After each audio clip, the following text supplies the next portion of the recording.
નમસ્કાર.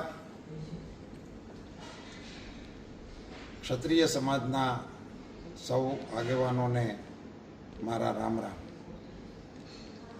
હું પરસોત્તમ રૂપાલા રાજકોટની અંદર વાલ્મીકી સમાજના એક કાર્યક્રમમાં ભાષણ મેં કરેલું. એનો એક વિડીયો વાયરલ થયો છે, જેને લઈને ક્ષત્રિય સમાજના ઘણા બધા આગેવાનોએ મને એ વિડીયા અંગે પોતાની પ્રતિક્રિયાઓ આપી છે, રોષ પણ વ્યક્ત કર્યો છે, સલાહ પણ આપી છે.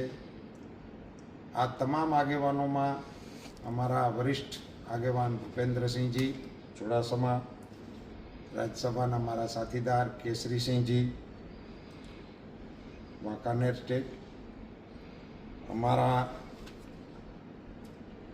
માનદાતાસિંહજી રાજકોટથી, પૃથ્વીસિંહ જેઠવા ઘુમલીથી, તેજપાલસિંહ સરવૈયા ભાવનગરથી, અર્જુનસિંહ વાળા જસદણથી ને હમણાં મનદીપસિંહજી પાલીતાણાથી બોલતા હતા.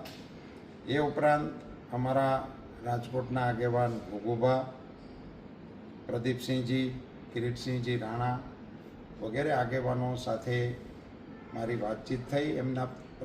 એના પ્રતિભાવો પણ મને મળ્યા છે. ક્ષત્રિય સમાજ અને રાજવી પરિવાર અંગેના મારા ઉલ્લેખને કારણે તેઓએ પોતાની નારાજગી અને રોષ વ્યક્ત કરેલો.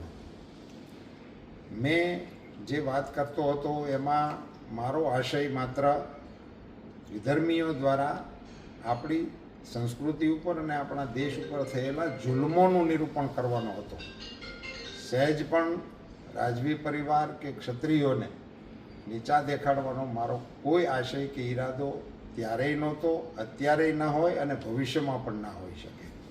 તેમ છતાં આ મારા વિડીયો થકી કે મારા આ પ્રવચનના ઉલ્લેખ થકી કોઈ પણની લાગણી દુભાઈ હોય તો હું દિલગીરી વ્યક્ત કરું છું, દિલથી માફી માગું છું અને ક્ષત્રિય સમાજની ગરિમા અને ગૌરવની ખેવના ધરાવતો હોવાને કારણે આ માત્ર ચૂંટણીલક્ષી વાત નથી, પણ કાયમી ધોરણે આ પ્રકારના વિષયો પ્રત્યે મને પણ કોઈ પણ પ્રકારનું મનમાં ઓછપ કે ઉણપ લાવવા જેવું કે એમને કોઈને એમની ગરિમાને ઘસરકો પહોંચાડવાનો મારો કદી ઈરાદો ન હોય એવી મારી નમ્ર સ્પષ્ટતા કરું છું અને આપ સૌને આ વિષયને અહીંયા પૂરો કરવા માટેની વિનંતી કરું છું.